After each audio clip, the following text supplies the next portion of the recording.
జైభీం పార్టీకి కౌంటర్ ఇచ్చారు deputy speaker Raghuramakrishnaraju. ఈ మేరకు కూడా క్లారిటీ రావడం జరిగింది. డిప్యూటీ స్పీకర్ రఘురామకృష్ణరాజుపై రాష్ట్రపతికి ఫిర్యాదు చేశారు జైభీం పార్టీ ప్రధాన కార్యదర్శి సురేష్ కుమార్. డిప్యూటీ స్పీకర్ హోదాలో ఉంటూ కూడా ఆయన పొలిటికల్ డిబేట్స్లో పాల్గొంటున్నారు అంటూ కూడా రాష్ట్రపతి కార్యాలయానికి లేఖ రాయటం, ఆ తర్వాత రాష్ట్రపతి కార్యాలయం నుంచి కూడా దీని మీద తగు చర్యలు తీసుకోవాలి అని చెప్పి కూడా వార్తలు వచ్చినట్లుగా ప్రచారం అవుతుంది. అయితే కాకపోతే దీనికి ఆయన క్లారిటీ ఇచ్చారు. జైభీం పార్టీ అధ్యక్షుడు జడా శ్రవణ్పై సెటైర్లు వేశారు రఘురామకృష్ణరాజు. ఒకసారి అంటే డిప్యూటీ స్పీకర్ రఘురామకృష్ణరాజు తన మీద రాష్ట్రపతి కార్యాలయానికి అందినటువంటి కంప్లైంట్లో రాష్ట్రపతి కార్యాలయం నుంచి వచ్చినటువంటి రిప్లై గురించిన క్లారిటీ ఏమిచ్చారో ఒకసారి పరిశీలిద్దాం.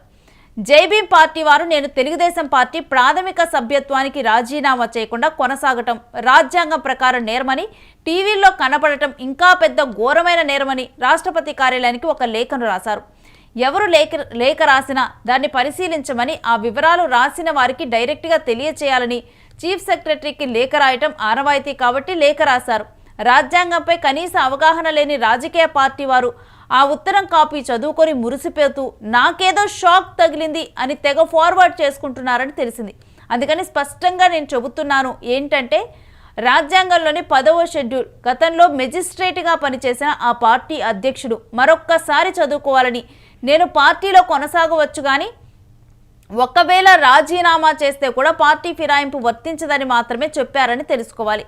ఇక నేను టీవీల్లో కనపడకూడదు, సినిమాలు చూడకూడదు, చికెన్ తినకూడదు అనే రూల్స్ లేవు. కావున వారి మెసేజెస్ చదువుకొని రేపటి నుంచి కొత్త చెత్త వెబ్సైట్స్ వారి కామెడీ బిట్స్ చూసి నవ్వుకోవాలని తెలియచేస్తున్నాను అంటూ కూడా రఘురామకృష్ణరాజు #RRR అంటూ కూడా రఘురామకృష్ణరాజు ఒక క్లారిటీ ఇచ్చారు. తన మీద ఏదైతే రఘురామకృష్ణరాజు టీవీ డిబేట్స్లో పాల్గొంటూ కూడా ఒక రాజ్యాంగబద్ధమైన పదవిలో డిప్యూటీ స్పీకర్ హోదాలో ఉండి టీవీ డిబేట్స్లో పాల్గొంటూ వేరే పొలిటీషియన్స్ మీద ఆయన కామెంట్స్ చేస్తున్నారు, లేకపోతే ఆయన కొన్ని వ్యాఖ్యలు చేస్తూ ఉన్నారంటూ కూడా రాష్ట్రపతి కార్యాలయానికి లేఖ రాయటం, అదే సమయంలో రాష్ట్రపతి కార్యాలయం నుంచి కూడా ఒక క్లారిటీ వచ్చింది. ఆ క్లారిటీ విషయంలో ఏం చెబుతూ ఉన్నారంటే,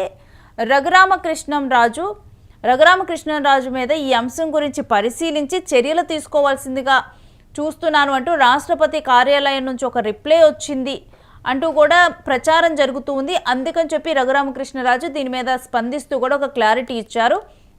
రాజ్యాంగంలోని 10వ షెడ్యూల్ గతంలో మెజిస్ట్రేట్గా పనిచేసిన ఆ పార్టీ అధ్యక్షుడు మరొకసారి చదువుకోవాలి. నేను పార్టీలో కొనసాగవచ్చు ఒకవేళ రాజీనామా చేసినా కానీ రఘురామకృష్ణరాజుకు పార్టీ ఫిరాయింపు వర్తించదంటూ ఆయన చెప్పాడు. ఇక నేను టీవీల్లో కనపడకూడదు, సినిమాలు చూడకూడదు, ఏదైతే ఆంక్షలు ఉన్నాయో ఇవన్నీ కూడా అవి రూల్స్ లేవు. కావున వారి మెసేజెస్ చదువుకొని రేపటి నుంచి కొన్ని చెత్త వెబ్సైట్స్లో వారి కామెడీ ఏదైతే మాట్లాడారో ఆ కామెడీ బిట్స్ని చూసి నవ్వుకోవాలంటూ కూడా రఘురామకృష్ణరాజు క్లారిటీ ఇవ్వటం జరిగింది.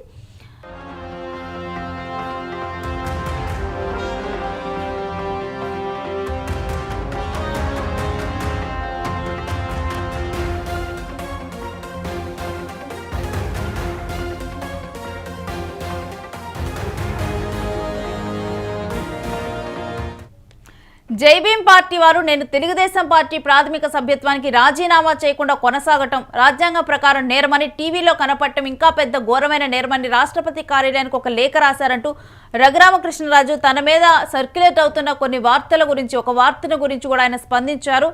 ఎవరు లేఖ రాసినా దాన్ని పరిశీలించమని, ఆ వివరాలు రాసిన వారికి డైరెక్ట్గా కూడా తెలియచేయటం, చీఫ్ సెక్రటరీకి లేఖ రాయటం ఆనవాయితీ కాబట్టి లేఖ రాశారు.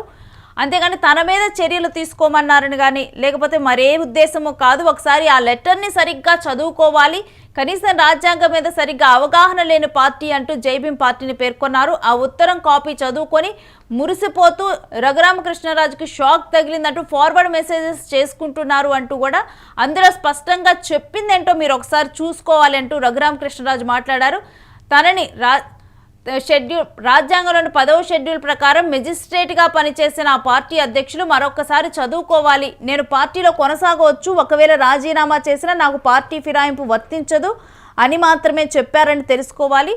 నేను టీవీలో కనపడకూడదు, సినిమాలు చూడకూడదు, చికెన్ తినకూడదు అనే ఇటువంటి రూల్స్ కూడా లేవంటూ రఘురామకృష్ణరాజు మాట్లాడారు. ఇక వారి మెసేజెస్ చదువుకొని రేపటి నుంచి కొత్త చెత్త వెబ్సైట్స్లో బిట్స్ చూసుకొని వారే నవ్వుకోవాలంటూ కూడా జైభీం పార్టీ అధ్యక్షుడు జడా శ్రవణ్పై రఘురామకృష్ణరాజు సెటైర్లు వేయటం జరిగింది. ఇక నిన్నటి నుంచి కూడా రఘురామకృష్ణరాజుకి షాక్ తగిలింది. జైభీం పార్టీ రాష్ట్రపతి కార్యాలయానికి రఘురామకృష్ణరాజు మాట్లాడుతున్న మాటలకి కానీ ఆయన పాల్గొంటున్న పొలిటికల్ డిబేట్స్కి కానీ వ్యతిరేకంగా కంప్లైంట్ చేస్తూ రాష్ట్రపతి కార్యాలయానికి లేఖ రాసినప్పుడు ఈ అంశాన్ని పరిశీలించమని, రఘురామకృష్ణరాజు మీద చర్యలు తీసుకోవాలి ఆ అంశాన్ని పరిశీలించిన తరువాత అంటూ కూడా ఒక సర్క్యులేట్ అవుతూ ఉంది ఒక న్యూస్. ఇది జైభీం పార్టీ వాళ్ళు కావాలనే సర్క్యులేట్ చేస్తున్నారంటూ రఘురామకృష్ణరాజు క్లారిటీ ఇచ్చారు. అక్కడ లేఖలో రాష్ట్రపతి కార్యాలయం నుంచి వచ్చినటువంటి లేఖలో ఏముందో ఒకసారి చూసుకోవాలి, మరోసారి చూసుకోవాలంటూ కూడా రఘురామకృష్ణరాజు అయితే దీని మీద మాట్లాడటం అయితే జరిగింది.